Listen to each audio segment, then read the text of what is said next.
témoignages qui vont être partagés ici concernant des observations au Brésil proviennent de vrais témoins qui ont choisi de me faire confiance pour raconter leur rencontre avec ce qu'ils appellent un loup-garou. Ces récits ne sont pas pris au hasard sur YouTube ou d'autres chaînes étrangères.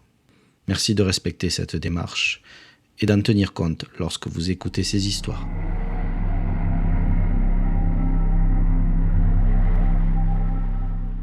Je m'appelle João Santana et j'ai 65 ans. Ce que je vais vous raconter ici s'est passé en 1980. J'avais alors 24 ans à cette époque-là. J'étais un jeune homme intrépide qui venait d'arriver de la campagne à la grande ville. À la campagne, je vivais dans les bois, je chassais et je ne voyais jamais grand-chose, même si j'entendais parfois les anciens parler de créatures de la nuit.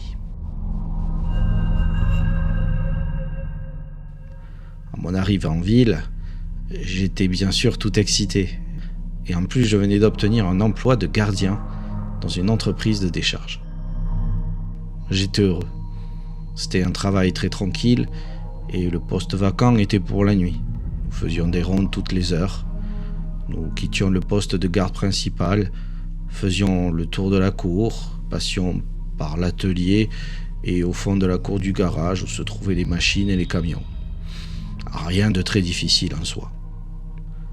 Je travaillais avec 2 autres gardiens. Nous n'avions qu'un seul pistolet, un vieux 38, toujours enfermé dans un tiroir, 3 gourdins, 2 torches et 4 gros chiens en renfort. La guérite était une toute petite pièce avec des grandes fenêtres en aluminium et une salle de bain. Les 3 premiers mois se sont déroulés sans incident, ce qui était plutôt satisfaisant. Je m'entendais bien avec tout le monde et le travail me convenait. Mais le mois suivant allait marquer à jamais la vie de mes amis et surtout la mienne. Un soir, nous prenions un café dans le poste de garde lorsque nous avons commencé à entendre les chiens se battre contre quelque chose. En tout cas, c'est comme ça que je l'ai perçu. Ils pleuraient, hurlaient, ils ne s'arrêtaient pas. C'est alors que nous avons décidé, tous les 3, d'aller voir ce qui se passait là-bas. « Oh les gars, on devrait aller voir !» Les aboiements m'inquiètent sérieusement. Il y avait un long chemin entre le poste de garde et la cour des camions.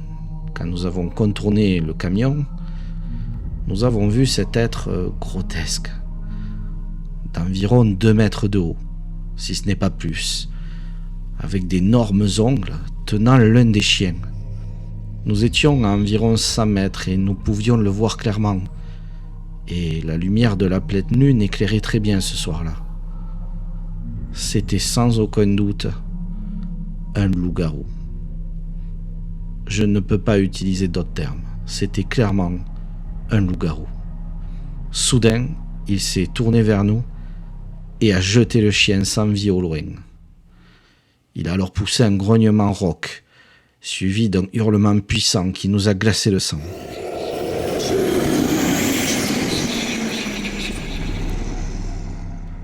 Nous sommes donc enfuis en courant. Mon ami a alors pris une décision qui nous a sauvés. Nous sommes rapidement montés dans un camion-citerne vide et nous sommes restés là, en silence, observant ce qui se passait dehors. Peu de temps après, nous avons entendu des choses se briser au loin. Des bruits de verre fracassés. Le loup-garou était entré dans le poste de garde et avait tout saccagé, tout cassé. Nous sommes restés cachés dans le réservoir jusqu'au lever du jour. Et bien évidemment, il nous a été impossible de trouver le sommeil. Quand nous sommes sortis, nous avons compris le danger auquel nous avions échappé.